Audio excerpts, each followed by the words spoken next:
माननीय अतिथिगण, देवियों और सज्जनों, एक ऐसे नेता से जिनका जीवन संघर्ष, समर्पण और संकल्प की प्रेरणादायी था, मध्य प्रदेश की धरती के लोकप्रिय, सहज, सरल और मध्य प्रदेश के माननीय मुख्यमंत्री आदरणीय श्री मोहन यादव जी।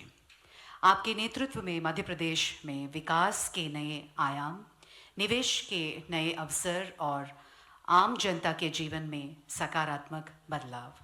अभी हम अनुरोध करते हैं माननीय मुख्यमंत्री महोदय आपका अमूल्य संदेश प्रस्तुत करें।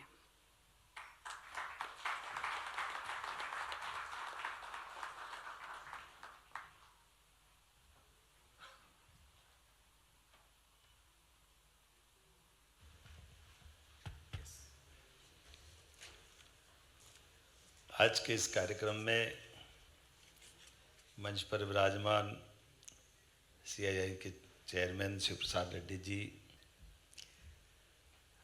आदरणीय Mahesh Kohli ji, founder group president क्रीनको, श्रीमान किरण चंद्र कल्लूरी जी डलास, आपका भी स्वागत है। जयदेव मिला जी ने ज़्यादा ही तारीफ कर दी, आपका भी अभिनंदन है। के रवि कुमार जी, आपका भी अभिनंदन है। डॉक्टर सुब्बा राव जी, आपका भी बहुत अभिनंदन है। अनंत टेक्नोलॉजी में आज के इस कार्यक्रम में मंच पर विराजमान SCS Sanjay Dubey ji, science technology and urban development authority के आप हमारे पीएस हैं, एससीएस हैं। PS Raghavendra Singh ji, commissioner Chandramouli. इस अवसर पर भाग्यनगर के, हैदराबाद के सभी अलग अलग क्षेत्र के स्वनाम धन्य महानुभाव मित्रों, यहाँ जब मैं आया हूँ तो मैं बाबा महाकाल की नगरी से आता हूँ।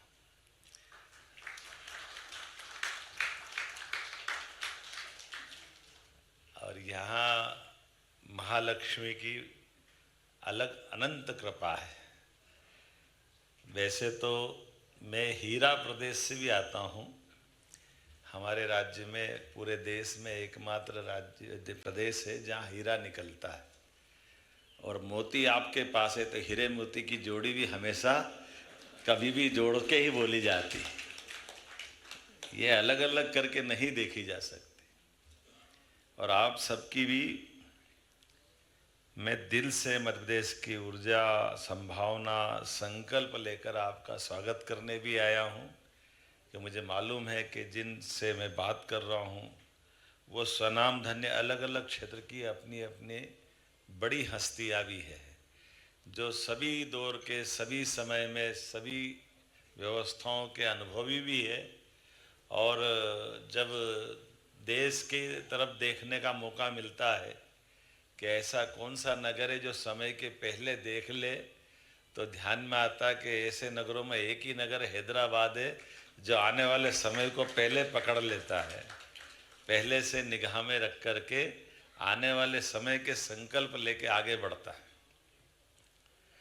राजनीतिक क्षेत्र से आता हूँ तो मेरी अपनी राजनीति का हमारा अपना दायरा हो सकता है, लेकिन ऐसा अनुभव भी आपको कम आया होगा कि अपने बीच में से कोई राज्य के मुख्यमंत्री बगैर राजनीतिक एजेंडे के राज्य के निवेश के लिए आपको जोड़ने के लिए खुद निमंत्रण देने आए और आपसे प्रेम के आधार पर एक संबंधों की डोर बनाए हैं।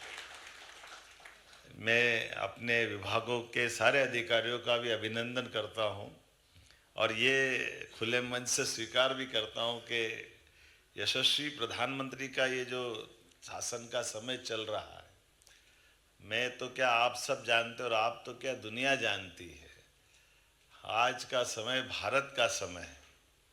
और भारत के समय में दुनिया के सब बड़े से बड़े देश अलग अलग प्रकार के दौर से गुजर रहे हैं। जो स्वनाम धन्य मुखिया होते हैं, सबसे बड़े अपनी श्रेणी में बैठने वाले लोग हैं, वो चेहरे से तो अलग दिखाते कि वो बहुत कॉन्फिडेंस है, लेकिन अंदर कितना कॉन्फिडेंस है वो हम रोज़ देखते हैं। हमारा भारत का बढ़ता हुआ सैटेलाइट की गति से चलने वाला एक अलग दौर चल रहा है। माननीय मोदी जी के नेतृत्व में देश ने जिस प्रकार से सभी क्षेत्रों को समेटते हुए देश की जो एक नई प्रकार की आभा बनाई है, नया प्रकार का चित्र बनाया है, जिसमें कई सारे मिथक तोड़ दिए। अतीत के काल के भारतीय मतलब समय का पालन नहीं करेंगे, भारतीय मतलब प्रोग्रेसिव होने के बजाय पीछे की लाइन से नंबर आता है, भारतीय पता नहीं कितने प्रकार के जो हमारे मन में और सारी बातें चलती। अब तो कितना अच्छा लगता कि रेल भी हम निर्यात करने के लिए तैयार हो गए। ये हमारा बदलता दौर है। रेल से लगा करके हर क्षेत्र के अंदर कितने प्रकार के निवेश के, डिफेंस में इतना बड़ा निवेश कोई सोच सकता है क्या? और डिफेंस की टेक्नोलॉजी के लिए मैं अपने प्रदेश की भी तारीफ करना चाहूँगा और माननीय प्रधानमंत्री जी की भी तारीफ करना चाहूँ। हमारी निवेश की पॉलिसियों के बलबूते पर हमारे यहाँ रेल कोच बनाने के लिए भी कौन आया राघवेंद्र जी, है ना? तो ये अब आप बताओ, रेल कोच बनाने के लिए 1800 करोड़ की फैक्ट्री मध्य प्रदेश में लगा रहा है, यहाँ से चल करके हमारे पास आ रहा है। BML ने बड़ा प्रोजेक्ट मानी राजनाथ सिंह जी के माध्यम से। आमतौर पर डिफेंस वाले रेल से संबंध कैसे रखेंगे, लेकिन ये जो नया दौर है, हर एक को काम करने की छूट, हर एक क्षेत्र में आगे बढ़ने की संभावना। तो आज हम जब आपसे बात कर रहे हैं तो मैं अभी हमारे महेश कोहली जी से कह ही रहा था कि हाइड्रा पंप स्टोरेज का जो प्रोजेक्ट है, मैं वैसे ही बात कर रहा था। उनने इंग्लैंड की नौकरी छोड़ करके भारत आए, भारत से अपनी यात्रा प्रारंभ की और उनने कहा था अभी तक हमारा सबसे बड़ा पंप हाइड्रो का एनर्जी का प्रोजेक्ट अभी हमारा कहाँ है? नहीं, अभी कहाँ चल रहा है? आंध्रा में चल रहा है। और इसको बनाने में कितना साल लगा था? 4 साल लगा था। और जो नीमच में बना रहा है वो इससे बड़ा भी है, और ये विदेश में बनता तो 8-10 साल लगते। ये 2 साल में मध्य प्रदेश में बना रहा है, ये इतना भी पर्याप्त हो जाएगा। और ये मैं आपको इसलिए कह रहा हूँ कि इससे जुड़ी हुई एक बड़ी जोरदार रोचक बात भी बताता हूँ। कभी कभी क्या होता कि पॉलिसियाँ तो लिखी होगी चाहे जो, ये भी है छूट देंगे, वो भी बात करेंगे। बिल्कुल सही कहा। मैं आपका सुधाकर आप हमारे माननीय जयदेव जी का धन्यवाद देना चाहूँगा कि आपने जो जो बात कही बिल्कुल सही बात है। ये तो हमने सारी बातों को करने के लिए अपने पावर सारे अधिकारियों को दे के रखे ही हैं कि आखिर हमने कोई कमिटमेंट किया है तो कमिटमेंट को तुरंत पूरा कराना चाहिए। लेकिन वो तो लिखित में है, उसको करना है तो वो उनके दायरे में करेंगे। अब जो बगैर लिखा हुआ वो कैसे होना चाहिए? तो जैसे इनका विषय आया तो इन्होंने कहा कि हम इस पर और तेज़ी से काम कर सकते हैं। तो पंप हाइड्रा के लिए, जो पंप स्टोरेज के लिए जो नीचे चंबल का पानी है, वो राजस्थान सरकार और मध्य प्रदेश दोनों के बीच का डैम है, और ये पानी निकल करके मध्य प्रदेश से सीधा राजस्थान में जाता है। तो राजस्थान वाले पानी को हाथ नहीं लगाने देते हैं, क्योंकि वो पानी का विषय तो ऐसे ही रहता है। तो गर्मी के दिन में पानी निकाल देंगे तो बाद में फिर कष्ट आ जाएगा। तो इनने कहा अगर वो पानी निकाल नहीं देंगे तो हमारा नीचे का प्रोजेक्ट कैसे बनेगा। इनने भी बड़ा अच्छा टेक्नोलॉजी लगाई। आमतौर पे पंप स्टोरेज में दोनों तरफ टैंक चाहिए। ये हैदराबाद से है तो और अच्छा, हमको मैंने पहले ही तारीफ़ कर दी हैदराबाद के लोगों की। उन्होंने कहा यार ऊपर नीचे डैम बना हुआ, ऊपर ही तो टैंक बनाओ, नीचे डालो ऊपर निकालो, क्या फ़र्क पड़ता है? 2 क्यों बनाओ, एक ही बना लो। इनने और अच्छी टेक्नोलॉजी लगा दी। तो जो बड़े बड़े डैम हमारे हैं नीचे के, तो मैंने ऐसे मित्रता के बस मेरे राजस्थान के माननीय मुख्यमंत्री भजन लाल जी से मेरे बहुत अच्छे संबंध हैं। ये केवल इसलिए बता रहा हूँ कि माननीय मोदी जी के नेतृत्व में कितने बड़े बड़े काम हो रहे हैं। हमारी सबकी राज्यों की भावना भी बदल गई कि आखिर राजस्थान, मध्य प्रदेश, उत्तर प्रदेश जैसे कर्नाटक, तमिलनाडु, आंध्र, ये भाई भाई तो है। हमारे पास पानी बहुत है मध्य प्रदेश के पास। तो मध्य प्रदेश का पानी राजस्थान में जाए तो 20-25 साल से मुकदमा चल रहा था। पार्वती, काली सिंह, चंबल का, इधर का पानी ज़्यादा क्यों ले ले, कम क्यों ले ले, इसी बात का झगड़ा। हमारी सरकार बनी, उनकी सरकार बनी संयोग से, तो हमने दोनों ने मिलकर तय कर दिया कि 5% वो ज़्यादा पानी ले रहे, तो हमने कहा दे दें दो। वो कौन से पाकिस्तान वाले, अपने ही तो है, तो पानी तो देना है, हमको क्या फ़र्क पड़ रहा है। मध्य प्रदेश तो नदियों का मायका है, 250 से ज़्यादा नदियाँ हैं। लेकिन पता नहीं क्या ये लोकतंत्र की एक लीला होती है कि वहाँ कांग्रेस की पार्टी थी या हमारी पार्टी थी, तो इस झगड़े में मालूम पड़ा 20-25 साल तक पूरा राजस्थान, हमारे यहाँ तो पानी की फिर भी पर्याप्त उपलब्धता, लेकिन वहाँ के 15-17 जिलों में बहुत भयंकर स्थिति थी। हमने माननीय मोदी जी के नेतृत्व में, मोदी जी और इस मामले को प्रोत्साहन देने वाले, पीकेसी योजना का जो 70,000 करोड़ रुपए का पैसा लगना था, उनने कहा 90% भारत सरकार देगी, दोनों राज्यों को मिलाकर केवल 5-5% ही देना पड़ेगा। तो देने वाला दे रहा, हम परवारी लड़ रहे, पता नहीं क्या कांग्रेस को क्या हो गया था। तो हमने कहा कोई बात नहीं, हमने जब पानी दे करके दोनों के बीच में बड़ी नदी जोड़ो अभियान का एक शुरुआत की, तो हमारे संबंध राज्यों के बीच परस्पर सौहार्द भी हो रहे हैं। और उसका परिणाम क्या निकला, मैंने उनसे कहा कि जरा ये पानी आप खोल दो तो हमारे इनका काम हो जाएगा।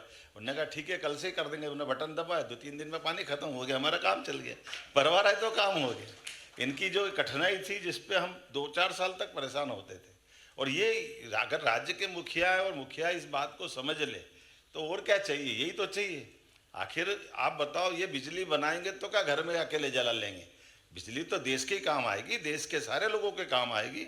और ये आजकल तो रिन्यूएबल एनर्जी का ही तो ज़माना है, जिसके माध्यम से आप कार्बन क्रेडिट अलग लोगे कि नहीं लोगे? वो लेना भी चाहिए। आज के इस दौर में जितने प्रकार से लाभ ले सकते हैं, सरकार का मतलब सरकार के साथ, हमारी व्यवस्थाओं के साथ, देश के स्वाभिमान के साथ जोड़ने का महत्व है।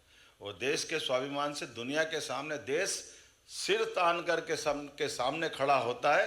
हमें इस बात का गर्व है, मोदी जी के नेतृत्व में अब देश बदल रहा है। आज का ये दौर इस बात के लिए बुला रहा है। इसलिए किसी भी राज्य में जा रहा हूं तो मैं हर जगह यही कहता हूं कि आप यहां भी काम करिए, हमारे यहां भी काम करिए। यहाँ काम करने और मैं आपको निमंत्रण देने का मतलब आया कि यहाँ ताला लगा दो और वहाँ आ जाओ, ऐसा नहीं है। आप जहाँ भी हैं उस काम को बढ़ाते जाइए। काम को बढ़ाने के लिए परमात्मा ने आपको मौका दिया और हमने आपको निमंत्रण दिया। और इसके मतलब क्या है? इसका मतलब है कि आज हमारे परमात्मा ने हम सबको क्षमता योग्यता दी और कर्मवाद के आधार पर हमारे काम को बढ़ाना, आपके काम के बढ़ाने मतलब कई गरीब लोगों के घर में उनके लिए उनको समृद्ध करना भी है, उनकी गरीबी दूर करना भी है, भारत को समृद्ध करना ताकि भारत की सनातन संस्कृति से दुनिया का परिचय कराना, दुनिया के सामने हमारी अपने क्षमतावान लोग, नहीं तो हमारे इन सारी व्यवस्थाओं के मतलब क्या रह जाएंगे। तो ऐसे समय में मुख्यमंत्री का मतलब केवल राजनीतिक कार्यक्रम के लिए नहीं आना चाहिए, उसको राज्य राज्य में जाकर के परस्पर दोनों राज्यों के संबंध अच्छे बने, दो नगरों के संबंध अच्छे बने, व्यापार व्यवसाय को बढ़ाने के लिए सब प्रकार की बातें आए। ये 18 पॉलिसियाँ हमारे विभाग के द्वारा जारी की गई। उन पॉलिसियों पे तो काम होगा ही सही, उसके अलावा भी मुख्यमंत्री बैठ करके इस बात की गारंटी दे कि ये लिखा हुआ तो अपनी जगह, इसको बगैर लिखे में भी हम बैठे हैं, आपको क्या चाहिए वो सब देंगे, आप भी आगे बढ़ो, हमारा राज्य भी आगे बढ़े, हम और आप सब मिलकर देश को आगे बढ़ाएं। आज इसी बात की आवश्यकता है। तो अब भाषण तो बहुत हो गए, बात भी सारी आ गई। कितना अच्छा लगता है जब हमसे जिन जिन के संबंध आए उन्होंने सबसे मध्य प्रदेश के साथ जुड़े हुए संबंधों की तारीफ भी की। और जब हम हमारी सरकार को, नवगठित सरकार को माननीय मोदी जी के नेतृत्व में लगभग 2 साल होने आए, हमने ये साल तो उद्योग रोजगार वर्ष का ही डिक्लेयर किया था। इसलिए सभी सेक्टर में समान रूप से, कुछ तो हमने टूरिज्म के और बाकी अधिकारी बुलाए नहीं थे, हमने कहा हमारी यहाँ इसकी फिल्म दिखा करके काम चला ले, क्योंकि जितने सारे क्षेत्र हैं इतनी प्रकार की व्यवस्था बना दी है कि अब हमारे अधिकारी भी आधे टाइम तो बेचारे वो बोल बोल के ही सारी बात की अपनी कहानी सुनाते रहते हैं। लेकिन मैं जानता हूं कि होशियार लोगों को इतना थोड़ी सुनना पड़ता है। आप तो उड़ती चिड़िया के पंख गिनने वाले हो, किधर किधर प्रॉफिट है उधर उधर चलना है, उसमें क्या गलत है? क्योंकि आपको इस हाथ कंगन को आरसी क्या, पढ़े लिखे को फारसी क्या, अब आपने भी दुनिया देखी है। तो मैं तो केवल आपसे इतना ही कहने आया हूँ कि यहाँ के लोग जब मोती पहचान लेते तो आदमी तो पहचान ही लेते होंगे, इसमें क्या दिक्कत है। आज के इस अवसर पर मेरी अपनी ओर से राज्य सरकार के द्वारा इस सत्र में आपका अभिनंदन है। और ये बात तय है कि परमात्मा की दया से हम सबको ये यशस्वी प्रधानमंत्री के नेतृत्व में विकास के लिए अलग अलग सेक्टर में बड़ी संभावना है। मध्य प्रदेश में सभी क्षेत्र में समान रूप से संभावना है। आप जिस क्षेत्र में काम कर रहे हो उसमें भी करें, आपके परिवार के अंदर और संभावना मिल रही, मित्रों के अंदर संभावना मिल रही, उनको जोड़ करके भी सभी सेक्टर में सभी सरकार की व्यवस्थाओं के लिए मध्य प्रदेश सरकार आपका पलक पावड़े बिछा करके स्वागत करती है। एक बार फिर यहाँ के राज्य के लिए भी और वहाँ के लिए भी दोनों प्रकार से मेरी शुभकामना, बधाई।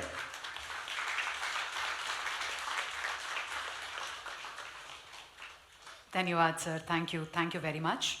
I request Mr. Chandramouli Shukla, MD, MP, IDC, to propose vote of thanks.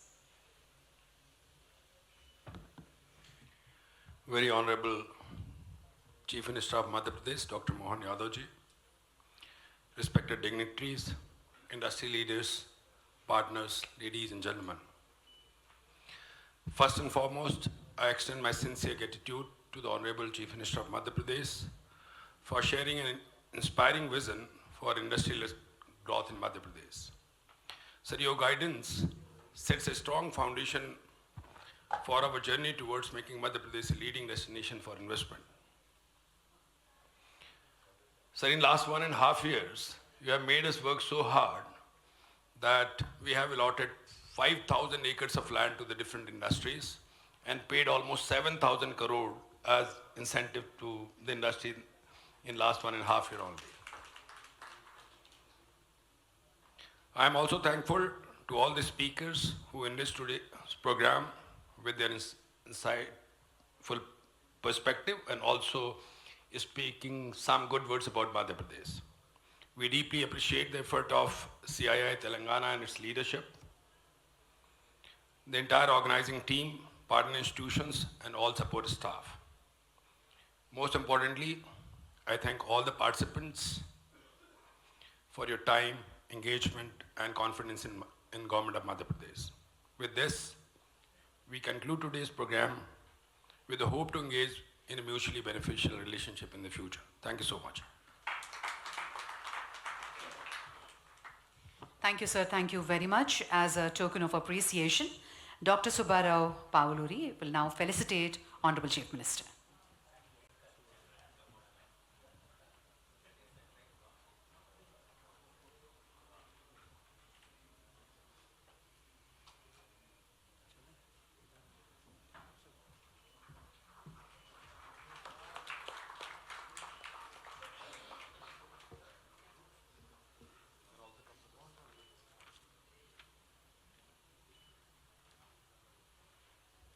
Thank you, sir.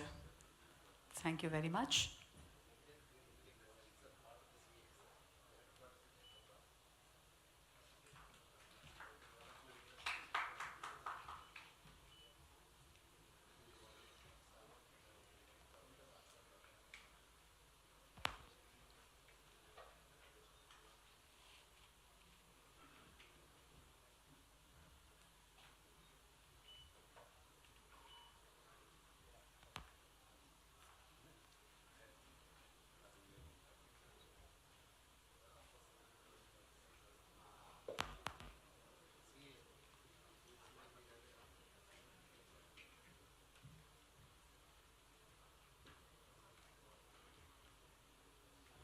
Thank you very much, ladies and gentlemen. We now move on to the networking high tea, followed by one-on-one meeting with select industrialists. Thank you, Honorable Chief Minister.